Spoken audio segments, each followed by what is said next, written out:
The newspaper ad was small, almost hidden between farm equipment listings and church bake sales. Widower seeks help.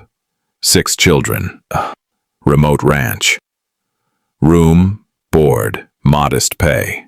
Most people would have turned the page without a second thought. But Miriam read it twice, then a third time, her fingers trembling slightly as she folded the paper back on itself. At 38, she had learned not to trust sudden impulses, yet something about those words tugged at a place she usually kept sealed shut. Doctors had used careful voices when they told her she would never have children. They spoke of probabilities and biology, but all Miriam heard was a door closing forever. Her marriage had not survived that silence. What remained was a quiet house, a teaching job that ended every afternoon, and an ache that grew loudest at night. 2 weeks later, she stood at the edge of a long dirt road, dust clinging to her shoes, staring at a weathered farmhouse crouched against the wind. 6 pairs of eyes watched her from the porch, some wary, some curious, one openly hostile. A man stood behind them, tall and hollow-cheeked, his grief worn like an old coat. "I'm Miriam," she said, offering a smile that felt fragile. Eli Turner nodded. "You can turn back if you want. Most do." "I won't," she replied, surprising even herself. The children didn't rush her. They studied her as if she might vanish. The oldest, a boy of about 14, crossed his arms. "You won't stay," he said flatly. Miriam knelt so they were eye to eye. "I can't promise forever," she said gently, "but I can promise tomorrow." That night, as she unpacked in a small attic room, she heard crying through the thin walls. Not one child, several, different pitches, different sorrows. She lay awake staring at the ceiling, wondering if she had made a terrible mistake or the bravest choice of her life. By morning, chaos greeted her. Spilled milk, torn shirts, forgotten shoes. Eli moved through it all like a ghost, efficient but distant.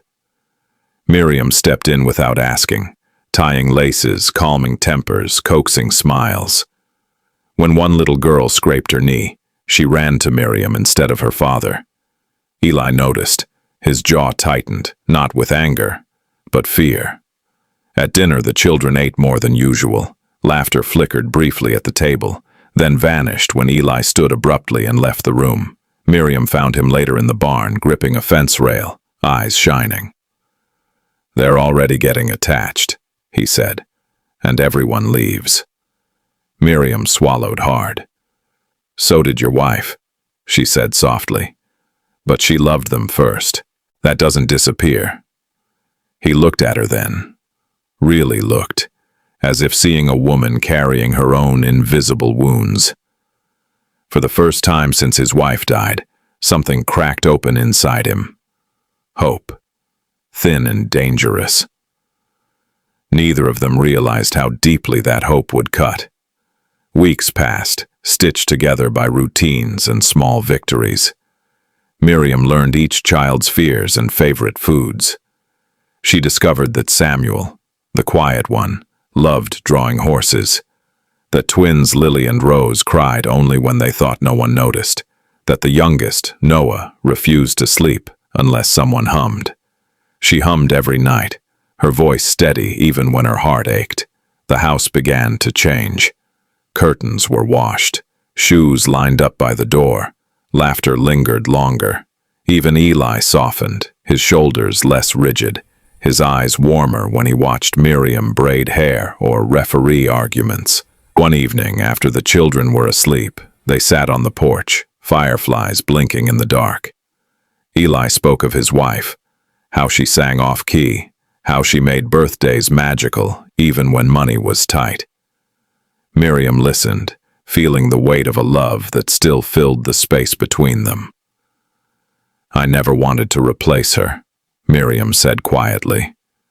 "I know," Eli replied. "That's why this scares me." It scared her too.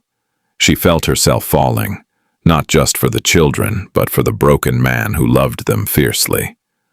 Yet every time one of the kids called her Miss Miriam with trust shining in their eyes, a voice inside her whispered, "You can't keep this." The letter came on a Tuesday. A job offer in another town, closer to her sister, better pay, stability. She read it alone in her room, hands shaking. This was the sensible choice, the safe one, the one that wouldn't end with her heart in pieces.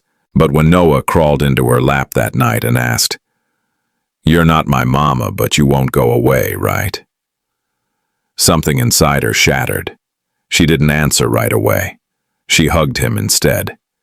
Eli sensed the change before she spoke. At dinner, she barely ate. Later, she told him everything. He listened in silence, face pale. "You should go," he said finally. "You deserve a life that doesn't borrow someone else's sorrow." "And you?" she asked. "I'll manage," he lied. The children overheard more than they should have. By morning, the house felt brittle. Samuel didn't draw. The twins clung to each other. The oldest boy avoided her entirely.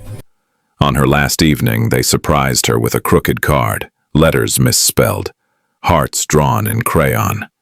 "Thank you for staying." She locked herself in the bathroom afterward and cried until her chest hurt. Eli drove her to the bus stop at dawn. Words failed them. When the bus pulled away, Miriam pressed her forehead to the window, watching the figures shrink, knowing she was leaving behind the only place she had ever felt whole. And 6 children watched the dust settle, learning, too early, that love could still leave. The house felt emptier than it ever had. Eli tried to hold things together, but grief has a way of compounding. The children withdrew into themselves. Meals were quiet. Nights were longer. Noah stopped asking to be hummed to sleep. Miles away, Miriam unpacked boxes she didn't care about. The new job was fine. Her sister was kind. But every night she dreamed of 6 faces and a farmhouse swallowed by silence. She told herself she had done the right thing. Responsible. Rational. Then the call came. Lily had fallen ill. Fever. Complications. Eli's voice broke over the phone, stripped of pride. "I don't know who else to call." Miriam didn't hesitate. She was on the next bus, heart pounding with terror and hope tangled together. When she arrived, the children ran to her as if she were oxygen. Eli stood back, eyes wet. In the hospital room, Miriam held Lily's hand through the night, whispering comfort, praying though she wasn't sure who was listening. Lily survived. The relief was overwhelming. In that fragile aftermath, truth finally surfaced. Eli admitted he couldn't do it alone. The children admitted they wanted her, not as a replacement, but as someone who chose them. Miriam faced the deepest fear she had carried for years. She could never bear children, but maybe motherhood wasn't only about birth. She stayed. The road ahead wasn't perfect. There were hard days, arguments, setbacks. But there was also healing. Laughter returned, stronger than before. Eli learned to love again without guilt. Miriam learned that her heart was not barren at all. Years later, at a crowded table filled with grown voices and shared memories, Miriam looked around and understood the truth that once would have broken her. She hadn't answered an ad for help. She had answered a call to belong, and in doing so, found a family that would never leave.